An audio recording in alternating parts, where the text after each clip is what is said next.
Good evening, ladies and gentlemen. Welcome to this Berkeley County Board of Education meeting this Tuesday, August 11th, 2020.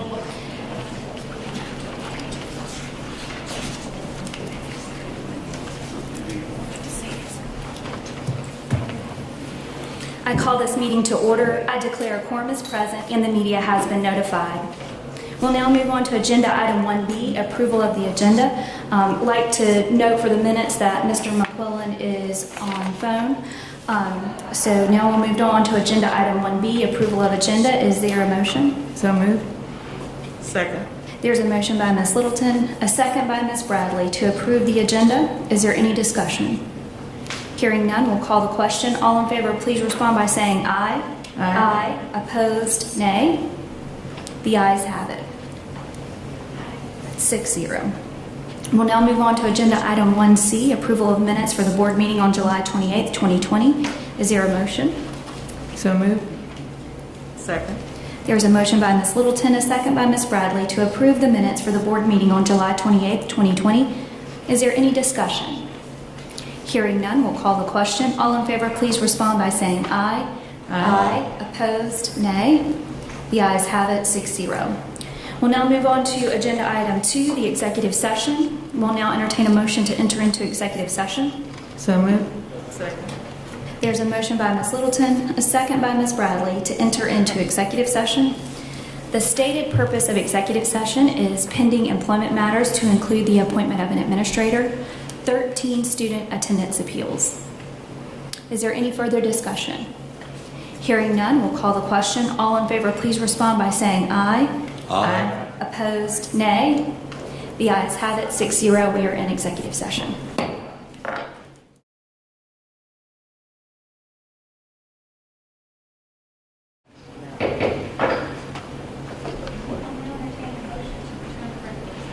Make the motion.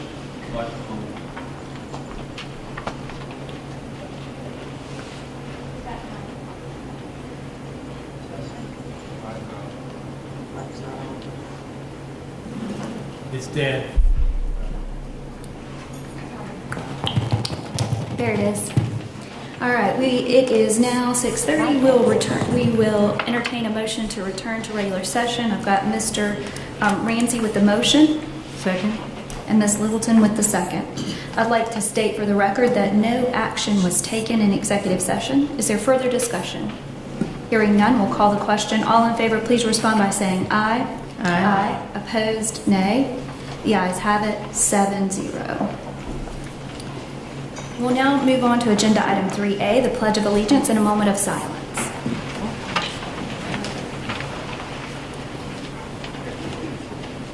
I pledge allegiance to the flag of the United States of America and to the republic for which it stands, one nation, under God, indivisible, with liberty and justice for all.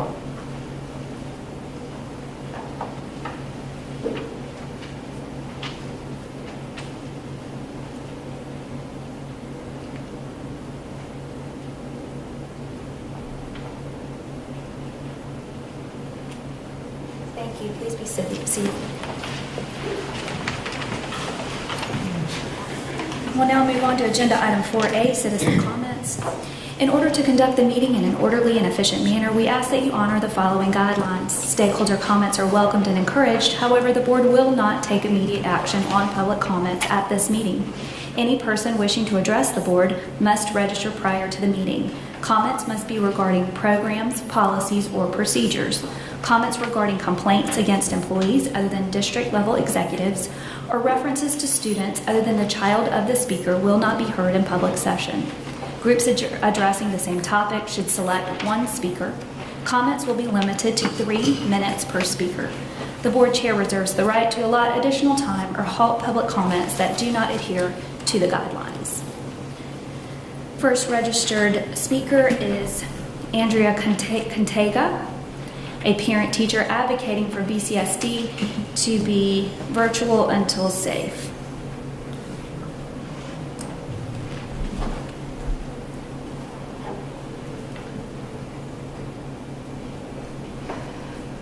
Thank you for the opportunity to speak today as a proud BCSD student, parent of 2 students, and I'm also a teacher.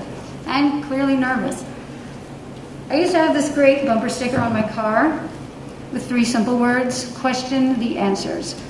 Our decision makers have given us their answer on how school should start this year.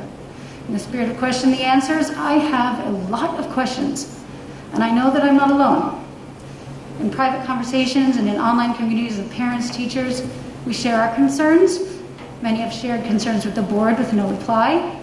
For teachers faced with a difficult choice of either teaching in person or resigning their position, many have expressed that they feel confused, afraid, disrespected, angry, powerless. The list goes on. I can't presume, but only hope that by being here today, I can help give voice to others who feel as I do. My first question for you: are you listening? There are horns blaring outside. I was with them last week. From my research, I've come to the conclusion that the stakes are no less than life or death. Most specifically, the prospect of exposing teachers, staff, and students to face-to-face environment is not safe in our community at this time. We can all agree in-person is best, but only when safe for all to do so. BCSC's current plan follows some, but not all, of the CDC guidelines, and we are told that even some of those will be followed only when practical to do so. So my second question is why? By not following the guidelines fully, we can't provide a safe enough environment. It's not safe given the high risk of transmission in our community. It's not safe for those who live with someone at home that are compromised. It's not safe even for teachers like myself, who is not pregnant. I do not have a disability, but I know it is not safe. New research is saying it is also not safe for children. It is not safe for any of us. So how? How can you expect teachers to feel confident in your decisions regarding their health and safety? How can you expect parents to feel confident about signing their considerable rights away on a waiver to send their children into school? How can you expect me to have faith in a board whose members do not all model 6-foot distancing and the consistent wearing of masks in this very meeting? Please allow the snarky student in me to respectfully challenge you to justify your actions. Okay, I'll put the snarky student aside. I know you're thinking you're doing your best, and I respectfully disagree. The Dr. Fauci's in this world don't hold all the answers. However, in the midst of a pandemic, they are our best resource. So what would you do if you were me? I recognize you've given me a choice, but I don't want to choose between my If you career could make your final and my statements, family. please. Yeah. I'd like to say, if you were me, would you feel safe? For all those honking their horns outside. There are a lot of us. I want everyone there to know that we are not alone. We want to be respected and valued. We are asking to be heard. Thank you. Thank you. Up next is Melissa Soul, virtual until safe, Goose Creek BCSD parent.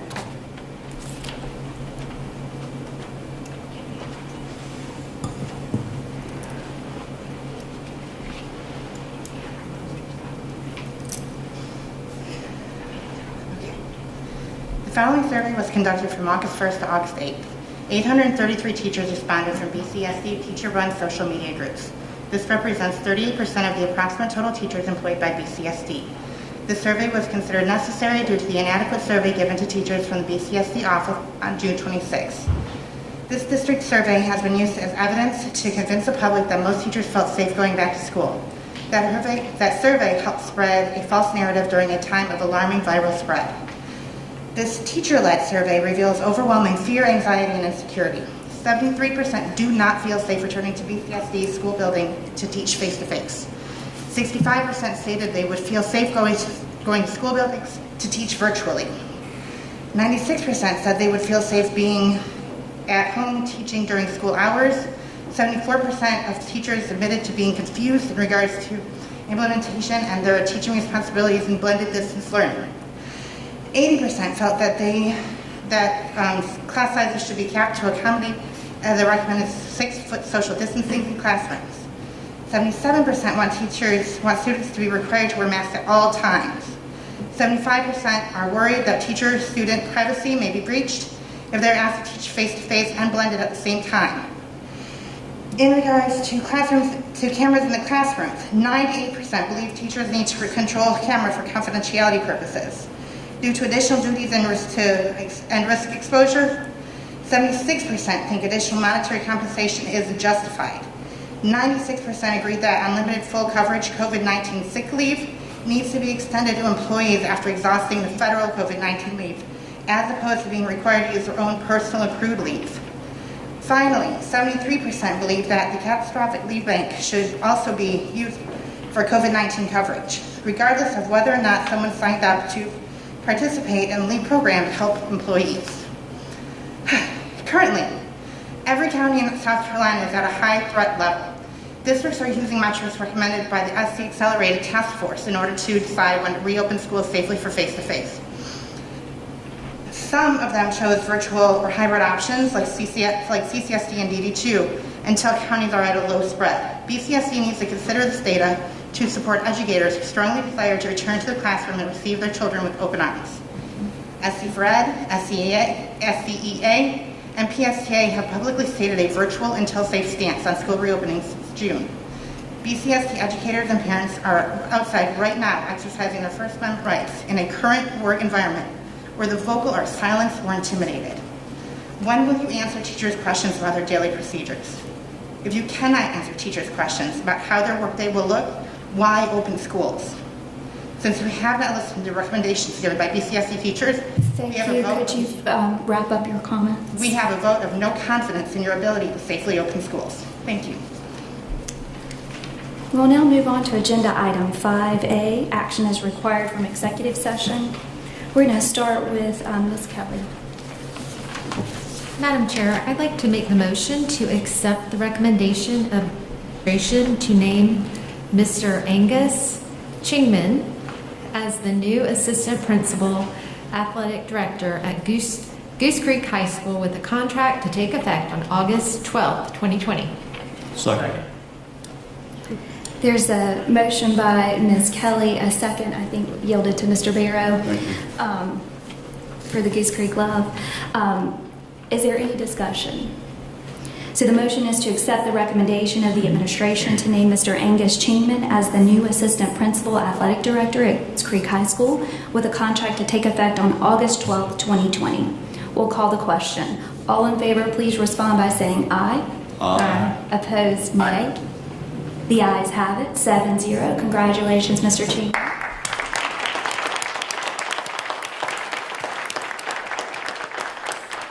So, Mr. Chingman, if you have any family with you, Yeah, I have my wife Allison right next to me here. congratulations, Allison. When they sign up to be administrators, it's a whole family commitment. So thank you for being here. We'd love to get a picture of you and your wife. And I think Ms. Washington is here. There she is. We'd love to get a picture. So if y'all would get together. Come actually come over here. Yeah, over here. Yeah, get a good picture.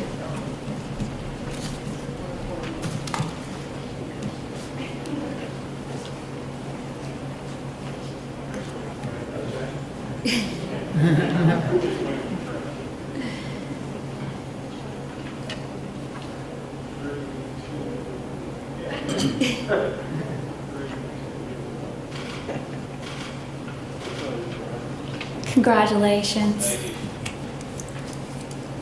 Next, we'll move to Mr. Barrow.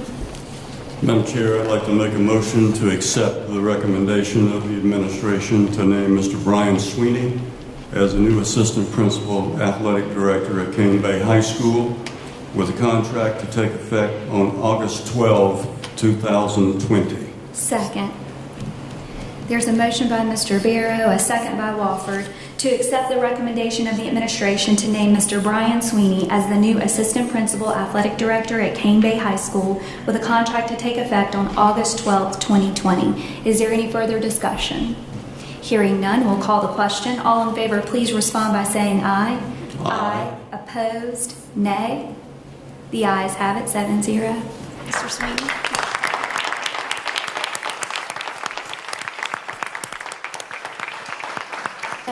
Tell us who you have with you. I have my wife, who is the best teacher I know, teaches at Berkeley Alternative School. I have my daughter, who's a product of Berkeley County Schools, and she is a junior at Clemson.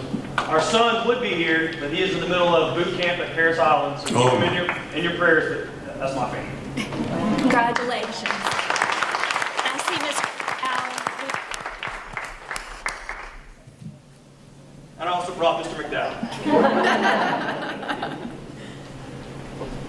Some sad stags, but some happy cobras. Congratulations.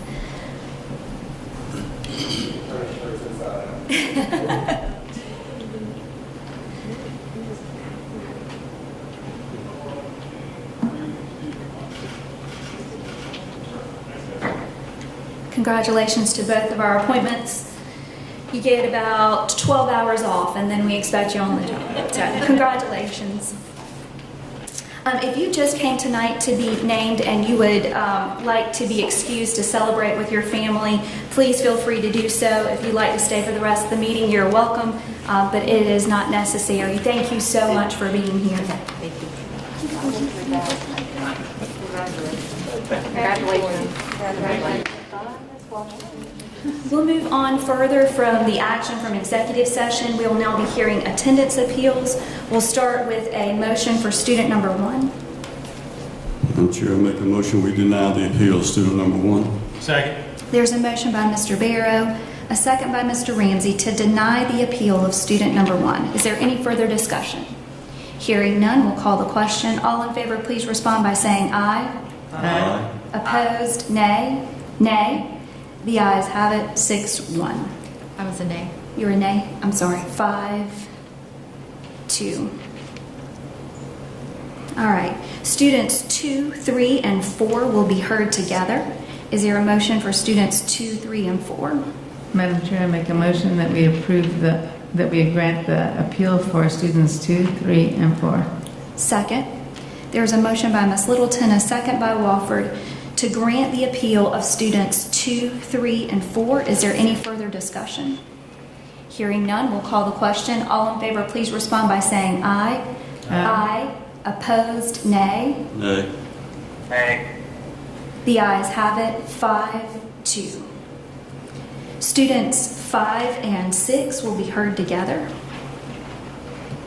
Madam Chair, I make a motion we deny the appeal of students 5 and 6. Second.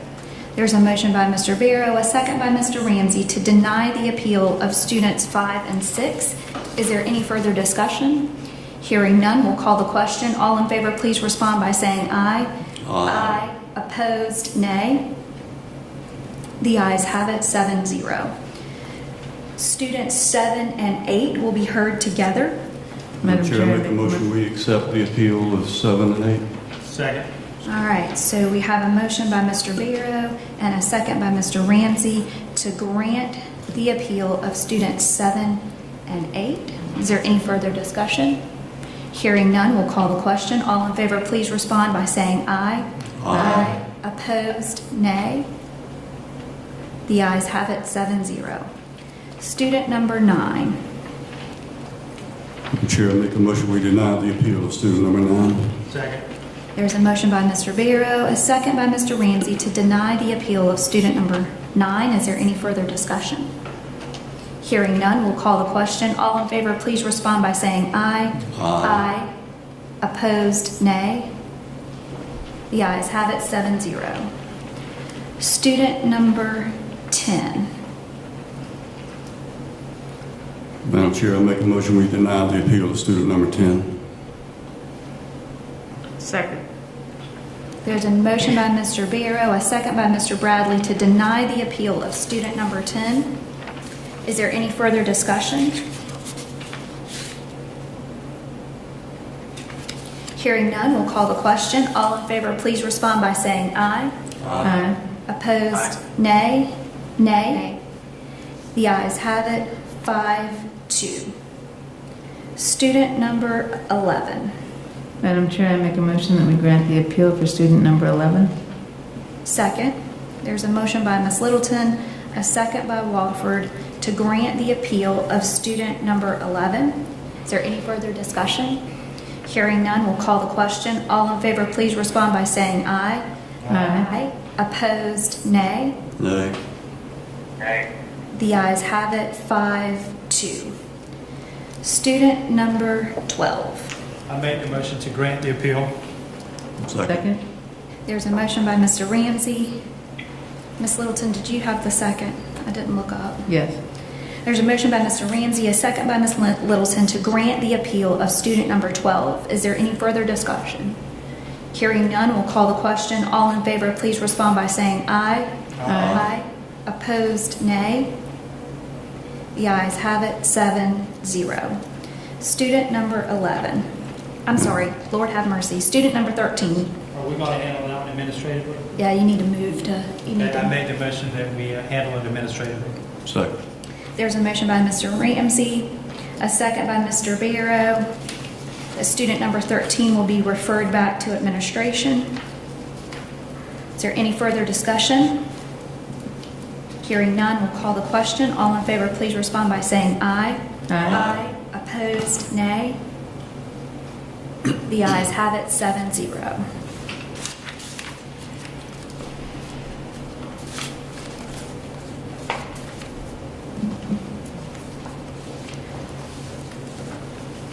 All right, we will move on to agenda item 6A, the superintendent's report. Today is Dr. Ingram's birthday, and we haven't had a whole lot of opportunity to celebrate anything we've had going on. We've had intense focus on things that need to be done in the school district, but I would be remiss if I did not say thank you for your service. Happy birthday. What a wonderful way to spend your birthday. Thank you for the nights, the weekends, the early mornings, the late nights. You put your heart and soul into the school district, and we are quite appreciative. So happy birthday, Dr. Thank you. Ingram. Thank you. Life is precious, and I do appreciate it. I don't feel 63, but anyway, it's young as you feel. And I encourage everybody. I keep this at my dais. Dear Eddie, that's me. Make every minute count. Sincerely, Eddie. So I try to live that simple thing, and I hope that you can too. It's very nice to be appreciated by so many, and I know it's difficult. It's a difficult time, and it's okay that everybody doesn't agree sometimes. You know, that's okay. But anyway, for my superintendent's report, we did pick up some PPE last week from the state. The state bought it. This is in addition to the CARES Act money. And I wanted to share just a few, bought a couple of visual aids. I didn't count all 34,000, but we have 34,000 gowns, nurses' gowns for their station. I guess they're 33,999 back at Oakley, but this is one of them here. So we got one there. We have a total of 20,000 masks that we picked up, and this is a box of 50.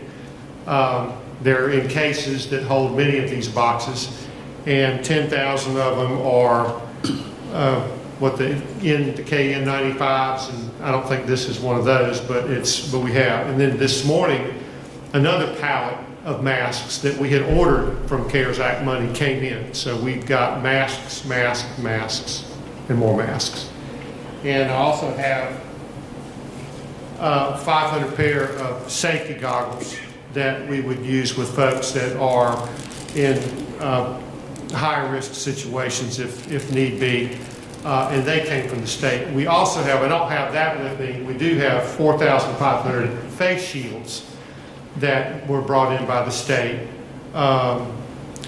But I would have had to pitch Jimmy or David Hogue over bunches of boxes to dig one out, so I didn't want to risk a workers' comp claim there. So I don't have one to show you, but we did have those. And that's in addition to the CARES Act money we've spent.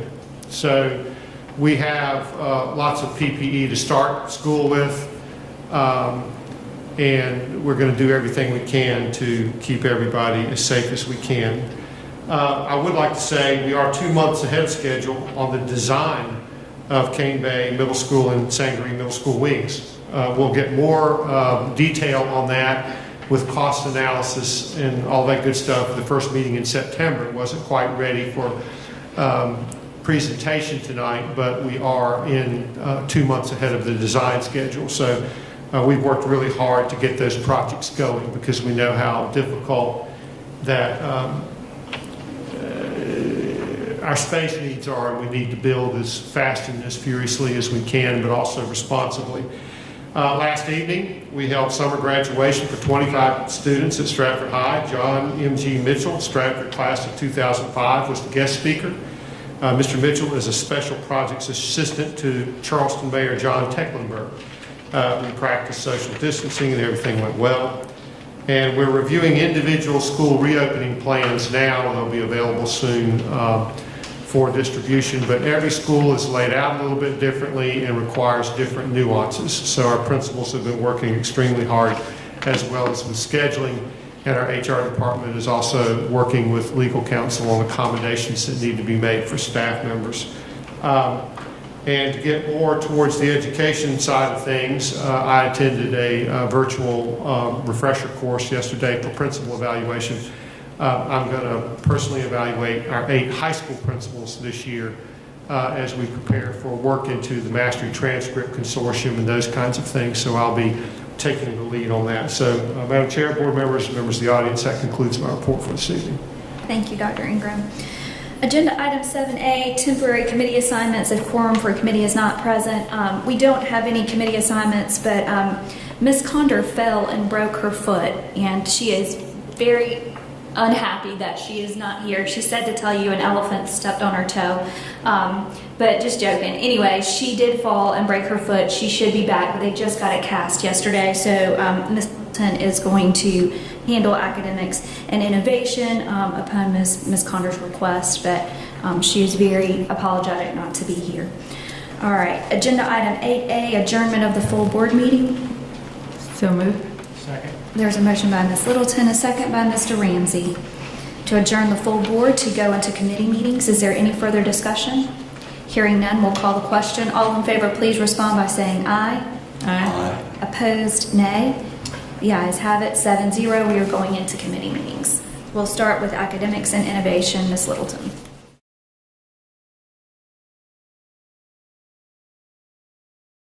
I'm calling the Committee of Academics and Innovation to order. I declare that there's a quorum of committee members present and note that the media has been given proper notice pursuant to the Freedom of Information Act. The first agenda item is Head Start Budget Expenditure Report for June 2020, Head Start Credit Report for June 2020, 2020, 2021, Head Start calendars. What's the pleasure of the committee? Make a motion to approve the Head Start Budget Expenditure Report for June 2020, Head Start Credit Report for June 2020, and 2021 Head Start calendars. Second. We have a motion by Mr. Barrows and a second by Littleton to approve the Head Start Expenditure Report for June 2020, Head Start Credit Report for June 2020, 2020, 2021 Head Start calendars. Call the question. Call the question. Aye. Aye. Passes by 2-0, I'm sorry. Second agenda item is 2020-2021 Berkeley County School District's adoption of the state textbooks. First reading, Dr. Kelly Wolf, you're recognized. Ms. Littleton, Dr. Ingram, members of the committee, in May we brought forward to you textbook adoptions, and at that time we adopted for math big ideas for both elementary and middle school. After the caravan, for the first time ever, we were notified by the vendor that they have released an advanced edition of the textbook that we would like to consider for adoption for our gifted and talented for 6th and 7th grade. So in July, we pulled together a committee of gifted and talented middle school teachers to rubric that textbook. We would bring to you for consideration for adoption for first reading to adopt Big Ideas Math Grade 6 Advanced and Grade 7 Advanced. What is the pleasure of the committee? Yeah, Madam Chair, I make a motion to approve the committee recommended books selected by teachers as presented for first reading. We have a motion by a second. We have a motion by Mr. Barrows, a second by Littleton, to approve the 2020-2021 Berkeley County School District's adoption of state textbooks first reading. We'll now call the question. All in favor say aye. Aye. Aye. All against say nay. Passes 2-0. Thank you. Thank you. At this time, I entertain a motion to adjourn the committee member meetings so that we can move to Finance and Human Resource Committee meetings can begin. So moved. Second. Call the question. Sorry, call the question. Aye. Move on to you.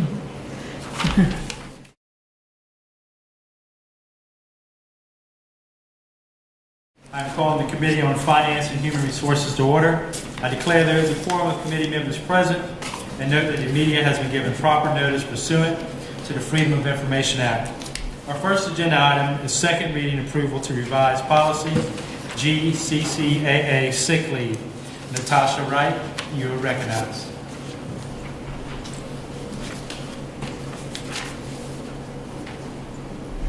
Good evening, Chairman Ramsey, Superintendent Ingram, and board members. We're asking for second reading approval to revise policy Gcca sick leave. The revision in the policy provides the number of sick days earned for the different contract days. Are there any questions?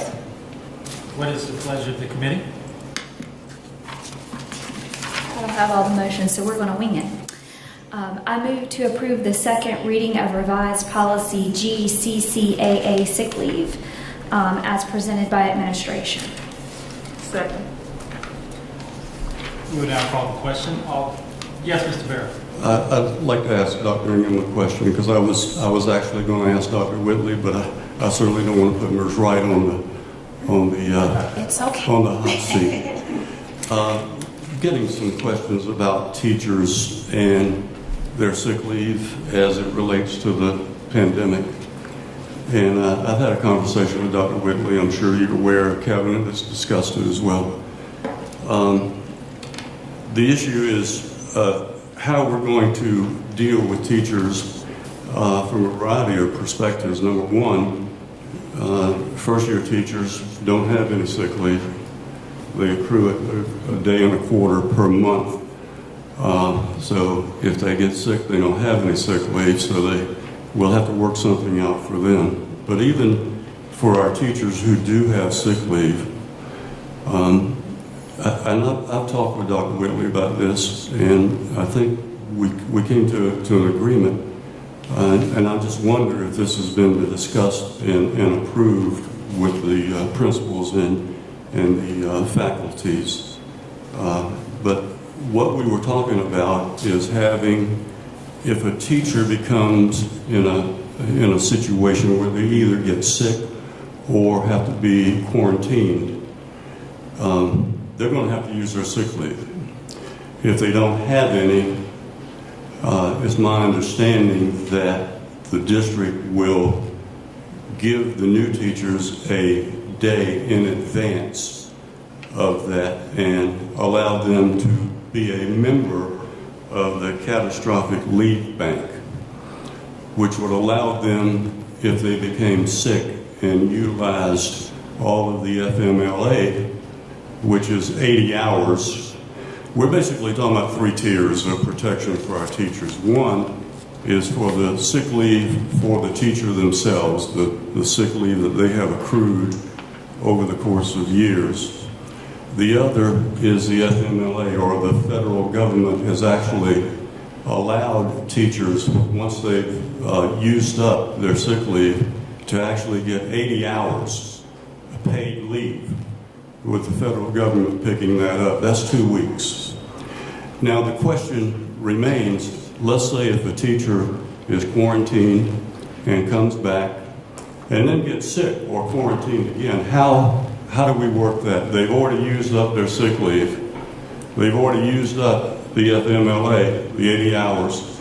So if they're a member of the catastrophic leave bank, it was our desire to make sure that if teachers actually contributed the one day of sick leave to the catastrophic leave bank, they could then apply for those days so that if they are quarantined or if they are sick, they could be paid while they're not at work.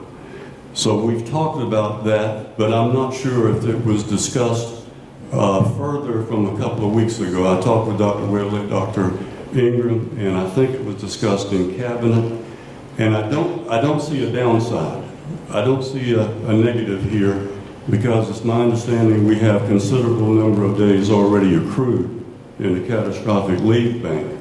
So if the employees contributed the one day, that would make them eligible if need be, and I hope to God that it doesn't happen, but it would be available to them, so if they get sick or have to be quarantined, they could use up their sick leave, they could use the 80 hours of FMLA, and they could be covered by the catastrophic leave bank to make sure that if teachers, through no fault of their own, cannot work, they at least are going to get paid. So, Dr. Ingram, I'm asking you that question, where does that stand? I think you asked and answered it. That's Natasha, she may be a rookie, but she's very adept at these things.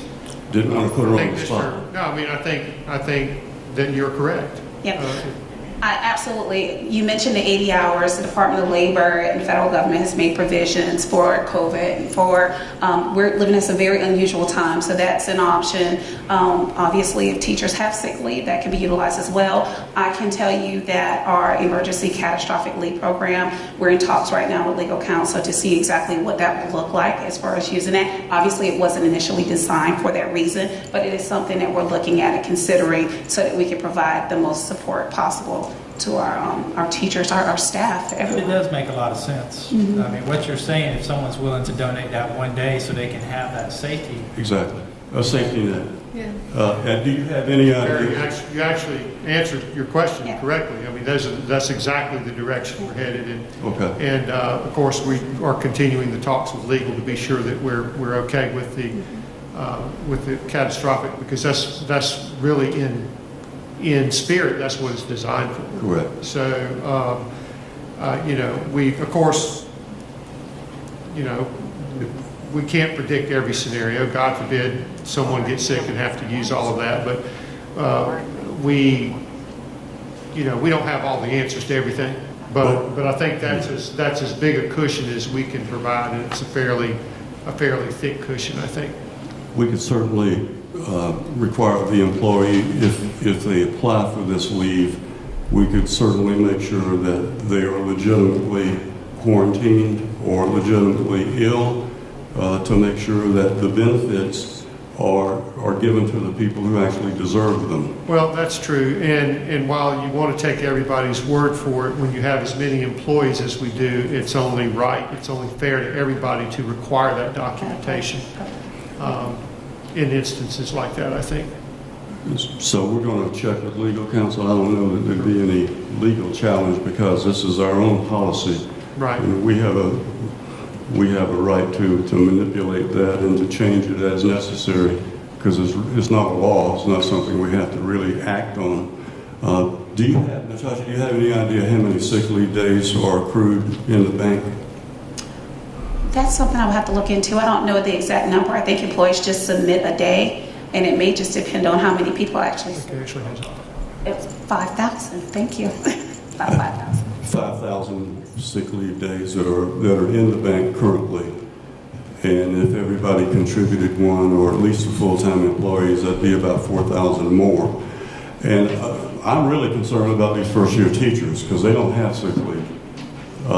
And if we give them the day to actually put into the sick leave bank, catastrophic leave bank, they'll have to work a month to actually gain that back, and then they'll start accruing their own sick leave to make sure that they have paid their dues, so to speak, to be a member of the catastrophic leave bank. So I just wanted, for clarity's purposes, for the teachers and the administrators, for all of our employees, not just teachers, they're eligible as long as they're full-time employees. Is that correct, Natasha? That is my understanding. That's my understanding. If you're a full-time employee, you're eligible for the catastrophic leave bank. And of course, we can check the policy on that, but I think that's true. And I really applaud Dr. Whitley and the cabinet for looking at this and making sure that our teachers don't feel left out. That if they get sick or if they're quarantined for no purpose or no reason of their own, that we're going to take care of them. Thank you, Natasha. Thank you so much. Mr. Bear, I did want to point out, everybody doesn't know, we employ multiple legal counsel. We actually have a labor attorney. So sometimes we throw out legal counsel and people have in their mind who they think that person is, but we actually have a specialized labor attorney to make sure that we are fair and have a very specific administrative process. So I would say it's more of making sure we have a process where we can administrate appropriately and fairly and confirm quarantines and sickness and all those kinds of things. So I agree 100%.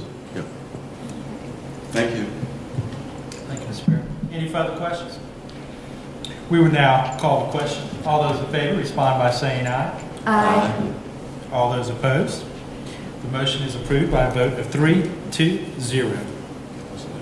Our second agenda item is second reading approval to revise policy Gcca, vacation leave and holidays. Ms. Wright, you are recognized again. Thank you. We are asking for second reading approval to revise policy Gcca, vacation leave and holidays. The revision of the policy reflects that leave is now earned in increments of hours instead of days with our new Chrono system. A statement was added for clarification concerning holidays that fall on a weekend. Any questions? I move to approve the second reading to revise policy Gcca, vacation leave and holidays, as presented by administration. Second. Do we have any discussion? We will now call the question. All those in favor respond by saying aye. Aye. All those opposed respond by saying nay. The motion is approved by a vote of 3-0. Our third agenda item is second reading approval to revise policy GD, workers' compensation. Ms. Wright, you're recognized again. Thank you. We are asking for second reading approval to revise policy GD, workers' compensation. The board approved a self-insured workers' compensation program in June 2020. The policy provides general guidance for all work-related incidents and accidents. Any questions? What is the pleasure of the committee? I move to approve the second reading approval to revise policy GBGD, workers' compensation, as presented. Second. We will now call the question. All those in favor respond by saying aye. Aye. All those opposed? The motion is approved by a vote of 3-0. Our fourth agenda item is revision of the Berkeley County School District 2020-2021 salary book. Ms. Wright, you are recognized again. We are asking for approval for revision of the Berkeley County School District 2020-2021 salary book. The salary book has been updated to include an updated 2020-2021 work schedules to reflect the 2020-2021 instructional calendar revisions. Are there any questions? What is the pleasure of the committee? I move to approve the revised Berkeley County School District 2021 salary book as presented. Second. This actually, so we shorted you guys out last time because we revised the calendar and threw the Wednesday before Thanksgiving day off in, and it messed up the work schedule for the salary book. So we're just catching the salary book up to that Wednesday before Thanksgiving. We will now call the question. All those in favor respond by saying aye. Aye. All those opposed? The motion is approved by a vote of 3-0. Thank you, Ms. Wright. Thank you so much. Our fifth agenda item is IFB number 570-20-21, various refrigerants. Ashley Smith, you are recognized.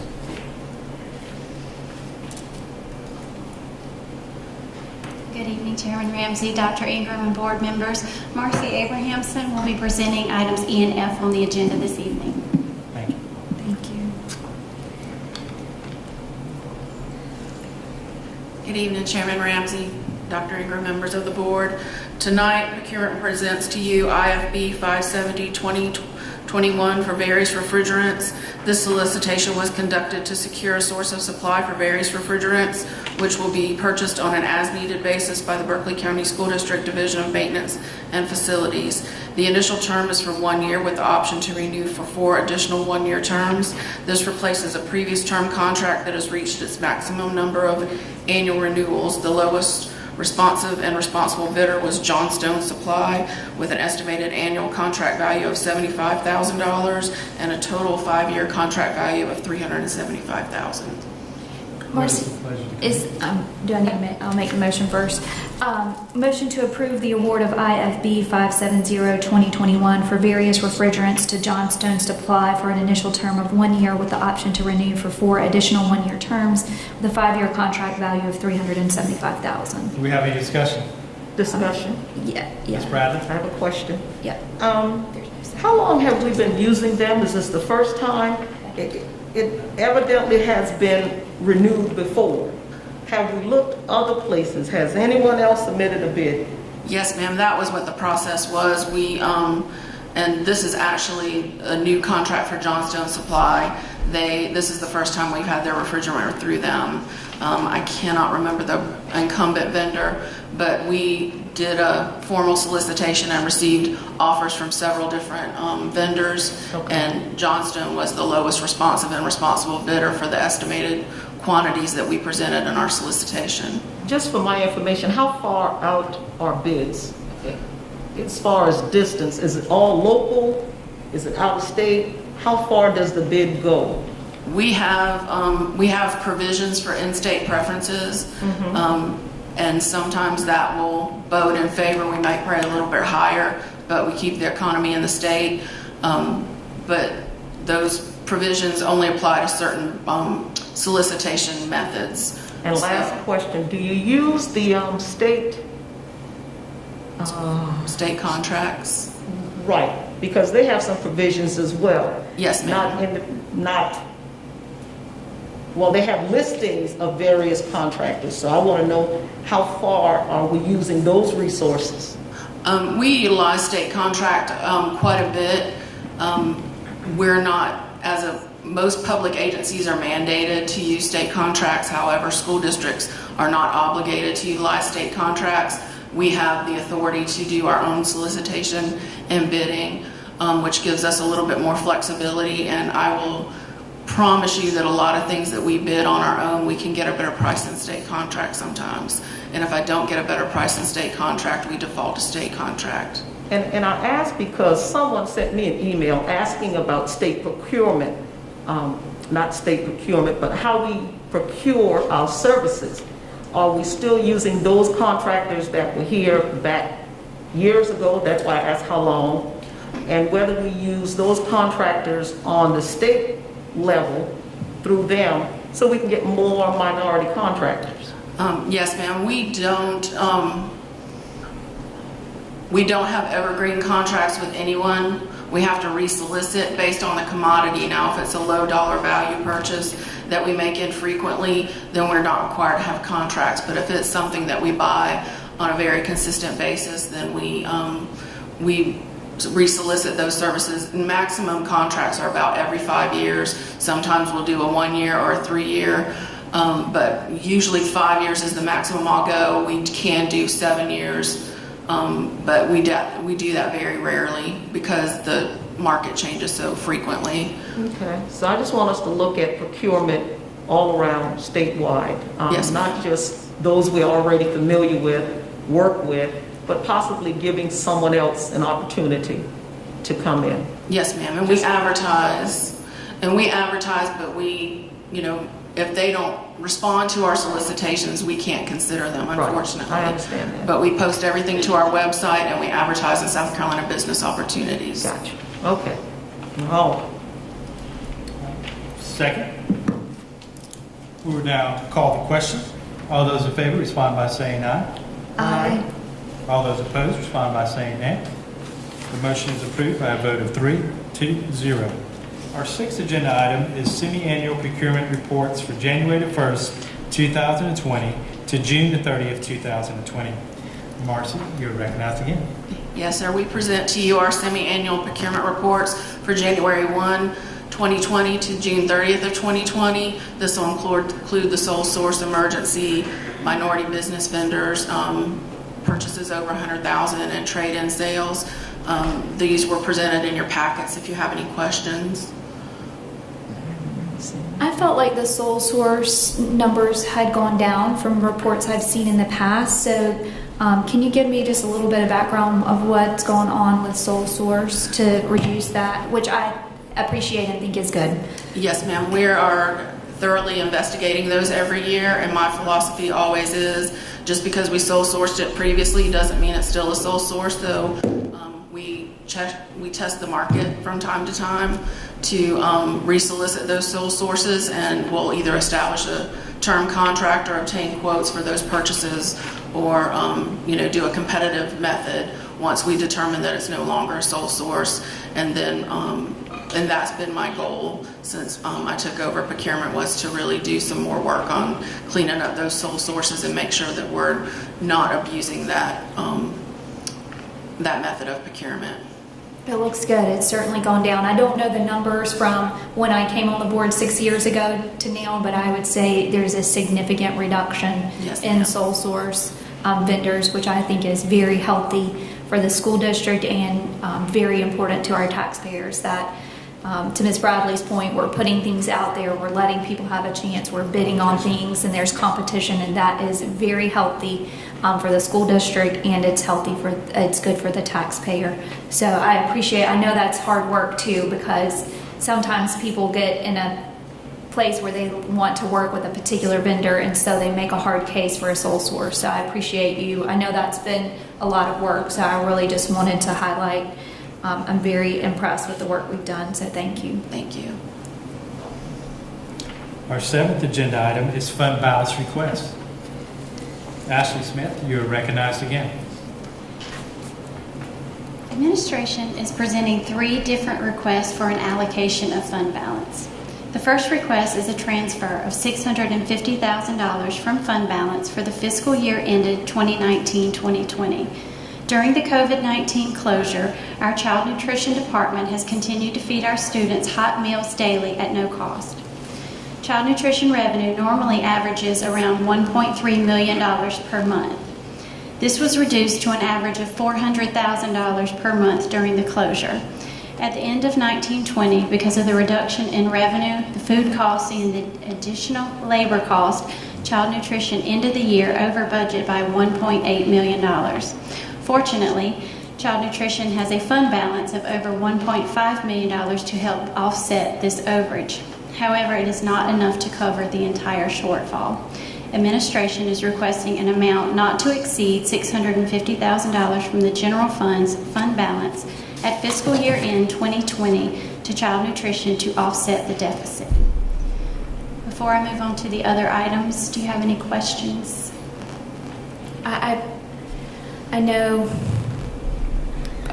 Child Nutrition was very upset about going over, and they're very fiscally responsible, but I was not surprised. I mean, there was no way to take in money, and we continued to feed, and we fed every kid who came through the line, and we didn't check to see if you were our student or not our student, and if there was a little kid. Requirements you met? I mean, Yeah, it was the whole community. We fed the entire community in some areas, little kids all the way up to high school kids, which is the heart of the school district. So to me, this is an easy transfer and an expected transfer to take care of feeding those meals. And I do want to point out that there is an application that was recently completed to get additional funding for child nutrition. However, there's no guarantee on the amount. We filled the application out today. We asked for a little over $3 million, but there's only $12 million that can be distributed throughout all of the districts in the state. So it's very unlikely that we would receive that amount, but we have tried to get additional funding as well. I appreciate it. And that will help in the 2021 school year. Would those funds, if we receive those additional funds, would they be back to the general fund balance? I think they are going to need that in addition to this to get through this current school year. Okay. It'd build their fund balance build that back up. It could replace their fund balance. We extended that summer feeding program too. Yeah, so that's certainly worthwhile. Thank you. The second and third requests are related to COVID-19 PPE and supplies for the 2021 school year. As you are aware, we were allocated $6.8 million in CARES Act funding for supplies related to COVID-19. In conversations in cabinet meetings and with our schools, we have determined extra needs, including 3-sided plexiglass dividers and additional PPE in our schools. We have estimated the need for 3,200 dividers, which would cost about $240,000. In addition, administration would like to provide monetary support to our schools based on the number of students enrolled in the traditional setting. Administration is requesting $240,000 for the plexiglass dividers and an amount not to exceed $430,000 to be allocated among our schools for items related to COVID-19. Well, I'm very glad to hear that included, because that, there's different thoughts on everything, whether what is safe and what's not safe, but from a reasonable standpoint, having some of those plexiglass in the right areas does help. I mean, of course, you have to keep clean, and of course, you sneeze on it, you got to clean it. I mean, it doesn't solve everything, but I do think it will kind of help some of the social distancing as well. So. And they're built for teachers' desks, from my understanding. Is it teachers' desks? It's for children's desks as well. Children's desks and teachers' desks. Will this plexiglass, if this is approved and in order, will they be installed in time for the students? We have ordered some previously. Dion, you might have to tell me how many we have. Just a question, I mean. Right, so we have some to start out school, but as soon as this is approved, we anticipate ordering as quickly as possible to get those in. So will they install them, or will maintenance have to do that? Not really an installation. It's like Not an installation? They're mounted without mounted. They come with a base and they sit on top of it. Okay, so they have a base, and you just sit it on the base? Yes, sir. Okay. So you don't have to face it to install it. Okay. You have to just do it once Now, I've seen some of those dividers. Are they the flimsy kind, or is this that hard plexiglass that will stand up and it's sturdy, that will take a punishment? My understanding is the clear acrylic for the plexiglass. Okay. So it should stand on its own? Yeah. If not, we'll send them back. Return order. Because I've seen some that just fall over if it has two ends and a foot, as we call it. If it stands up hard enough, it'll stand, but if it's those that you go to the highway department, they're falling over, it serves no purpose. So I'm just trying to get an idea of hard plexi or just soft plastic plexi. Okay. Does this allow our principals to, and building level administrators, to use the funds that we've given them in other ways? Because Yes, sir. we are assuming this financial burden Yes, so sir. that they can use those funds in other ways. That is the plan, so that they can determine what are the best needs at their school. We are still going to distribute the supplies that we receive for CARES Act funding, but this will give them the opportunity to purchase additional needs for their Excellent. schools. So let me just ask, what's the current fund balance, district Current fund fund balance? balance at 2019, it was $73 million, and just a rough general estimate going into closing out 2020 we should be adding about $6 million to the fund About balance. 79 million. Right, So so that's we're in a good financial 1.3. position, and so this will, and this is a one-time expenditure, so it's a good use of fund balance. Very good. So it should leave us around 77, 78 after this. Yes, sir, and that's a rough estimate. Very good. Yeah, I understand. Thank you. And I'd be remiss, Mr. Barrow, if I didn't say commend the board for strong fiscal practices and the principals and the folks who control budgets. We've consistently grown our fund balance. Because it was probably 25 to 35 million when I came on board. Right. It was And, believed to be much higher, but then proved later that what we thought it was incorrect. and this is why we are conservative. That's right. For when we have unexpected expenses like this, we're able to cover them. And sometimes it caused a little heartache with some of the restrictions that we put in place and then lifted some of them with P cards and things of that nature. But we're able to comfortably do this and comfortably come to you with this request because we've still grown our fund balance and we're using it for its proper intent, not for recurring expenses. And I commend everybody for their role in that because everybody had a role in getting our finances in order, and I appreciate every single person who did that. Thank you. I move to approve the allocation of the fund balance to child nutrition for the 2019-2020 and the allocation of fund balance to purchase additional PPE for the 2020-2021 year as presented. Second. We'll now call the question. All those in favor respond by saying aye. Aye. All those opposed? The motion is approved by a vote of 3-0. Thank you, Ashley Smith. Thank you. At this time, we'll entertain a motion to adjourn. So moved. Second. All those in favor respond by saying aye. Aye. We are now adjourned. Thank you.